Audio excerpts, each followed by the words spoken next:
La personne qui voulait me faire l'extérieur dans le virage a percuté la personne qui revenait sur la piste. Ça a fait un carton monumental, il y a eu un hélicoptère, etc. Okay, donc je m'appelle Enzo Valente, j'ai 19 ans, je vais sur mes 20 ans. Je suis en école d'ingénieur à l'INSA de Rouen et en parallèle, je fais de ma passion le sport automobile. L'année dernière, je faisais de la F4 et là, cette année, je suis revenu au karting, aux sources, quoi, aux bases. J'étais à 6 ans, je voulais faire de la motocross, j'étais fan de moto. Et mon père et ma mère, ils ne voulaient pas en entendre parler. Du coup, mon père, il a trouvé le karting. Donc au début, j'ai commencé comme tout le monde, en carte de location, et j'ai vite accroché. Et du coup, je me suis lancé dans la compétition à 7 ans. Parce que les premières compétitions sont autorisées à 7 ans. À la suite de mon titre de champion de France en KZ2, c'est une détection en fait. J'étais pilote Birellart et en fait tous les pilotes Birellart du monde entier se réunissent pour une détection Richard Mille. En général, c'est tous les pilotes qui ont moins de 18 ans. Donc la détection, ça se passe en 2 jours. Le premier jour, c'est tout ce qui est préparation physique, tout ça, ils jugent juste le physique et comment on s'exprime en anglais. Et le deuxième jour, c'est le roulage, c'est le plus important, et ils jugent la vitesse, donc c'est celui qui va le plus vite sur un tour. Et à la fin de la deuxième journée, ils élisent le meilleur pilote, et du coup, il est contre Richard Mille. Donc c'est Richard Mille qui me payait ma saison en Formule 4, mais je passais par le Allroad, qui lui faisait l'interface entre moi et Richard Mille, et du coup, il s'occupait de moi en fait. Oui, c'est une énorme pression parce que il manage Charles Leclerc, qui est un énorme pilote aujourd'hui, et j'avais la pression parce que je voulais arriver en Formule 1. C'était un de mes rêves et pour moi, c'était impossible parce que mes parents, ils n'ont pas les revenus suffisants pour que j'atteigne la Formule 1. Et là, du coup, avec Richard Mille, potentiellement, j'aurais pu atteindre mon rêve, mais c'est plus compliqué que ce qu'on croit. En fait, j'ai l'impression que tout tourne autour de l'argent. Enfin, c'est basé sur l'argent. Et je pense que si on n'a pas un capital suffisant, la Formule 1, on a beau être très bon, exceptionnel, pas bon, bon. Ça dépend vraiment des revenus des parents et qu'est-ce qu'on peut amener derrière, quoi. Je m'entraîne plus. Je fais que de la préparation physique et j'essaye au maximum de préparer ma saison à venir. Après, j'ai plus trop de pression parce que je me dis quoi qu'il advienne, ma vie elle est faite. Je vais essayer d'avoir mon diplôme d'ingénieur et de devenir ingénieur, mais je vais essayer de préparer au mieux et d'essayer d'être champion de France et pourquoi pas un titre de champion d'Europe ou un titre de champion du monde, mais c'est compliqué. Lewis Hamilton, mais ça devient Verstappen, parce que Verstappen pour moi il mérite vraiment sa place en Formule 1 et je l'ai vu en kart, parce qu'il roulait en kart quand moi je roulais aussi en kart. Et je l'ai vu gagner son titre de champion du monde dans la catégorie que je fais actuellement et pour moi c'est un monstre. Si j'ai un conseil à donner, c'est surtout lâchez pas les études. Le sport à fond, mais lâchez surtout pas les études parce que moi j'ai trop vu dans mon sport des gens qui arrêtaient l'école et qui se disaient bon à fond et en fait ils voient pas l'envers du décor, on voit pas tout ce qu'il y a derrière en général.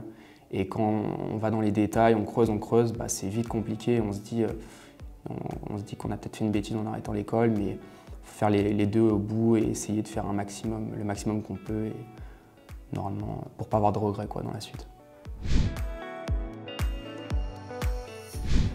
J'adore monter des petits business. Par exemple, c'est un peu bizarre, mais tout ce qui est dropshipping, bourse, trading, tout ça, j'adore en fait. Et ce que j'aimerais vraiment faire plus tard, c'est monter une société dans le génie civil. Après, j'adore faire du sport, j'adore aller jouer au foot, j'adore, comme je pense tout le monde et tous les jeunes de mon âge. C'était d'atteindre la Formule 1. Après, il y a un autre métier, c'est pilote officiel en kart, pilote officiel payé. Donc, après, c'est toujours pareil, ça fait rêver quand on a 10 ans, mais par exemple, à mon âge, voilà, gagner proche d'un SMIC, être magasinier la semaine, le week-end, piloter pour une marque, c'est quand même super quand on a 20, 30 ans. Mais arrivé à 40, 50 ans, ça devient plus compliqué et pour moi, je ne me vois pas là-dedans. Donc mes projets, c'est plutôt monter une société dans le génie civil et voilà. Ma mère, elle est super stressée. Faut pas la voir quand je roule. Elle se met à l'écart, elle est complètement stressée. Mon père, Il me fait la mécanique, il a toujours voulu me faire la mécanique et même là actuellement on lui dit que bon, il est bon à rien et parce que mon père est ingénieur dans l'informatique donc rien à voir et on lui dit que bon, serre-boulon c'est pas pour lui et qu'il faut laisser un vrai mécanicien mais il veut absolument et je pense que c'est grâce à lui que j'ai obtenu tous mes titres parce que entre père et fils, mon père il veut le mieux pour moi et du coup il se donne à fond alors qu'un mécanicien bon, il veut juste l'argent quoi. Donc, il y a un truc qui m'avait marqué, c'était à Zuera, je me souviendrai toute ma vie. C'était en Espagne, je suis pas d'Europe, en Rotax, c'est une catégorie.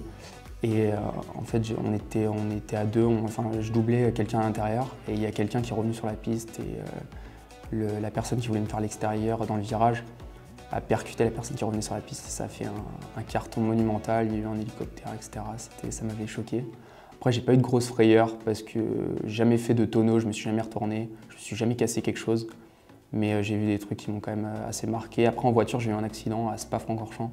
En fait, j'ai voulu doubler 2 voitures d'un coup, comme en kart, sauf que ça marche pas comme ça. En voiture, c'est plus compliqué. Du coup, j'ai tapé la voiture, le deuxième pilote que j'avais doublé.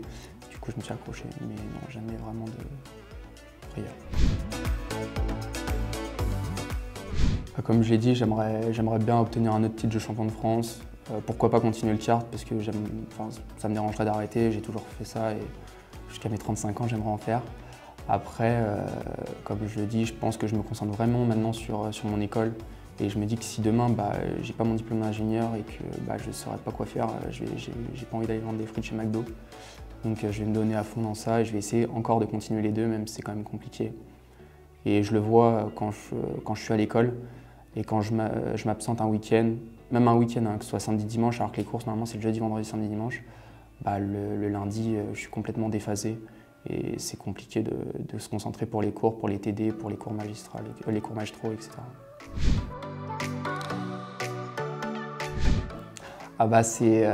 Ça aide. Ça aide. Après, ça attire souvent au collège surtout. Au collège, lycée, j'avais pas mal de personnes intéressées, c'est ça qui est relou. Alors que bon, on va me dire la F4, c'est pas de la Formule 1, hein, c'est très bas, même le karting. Mais ça attire toujours les mauvaises personnes. Après, ça m'a pas rendu super populaire, hein, mais ça aide. Créer un projet du début à la fin. Je suis devenue présidente de l'association féministe. J'ai clairement vu une porte d'entrée grande ouverte pour moi. Qui m'a emmené à acheter des platines et du coup j'ai commencé à faire ça dans ma chambre, outre ma passion pour mon métier.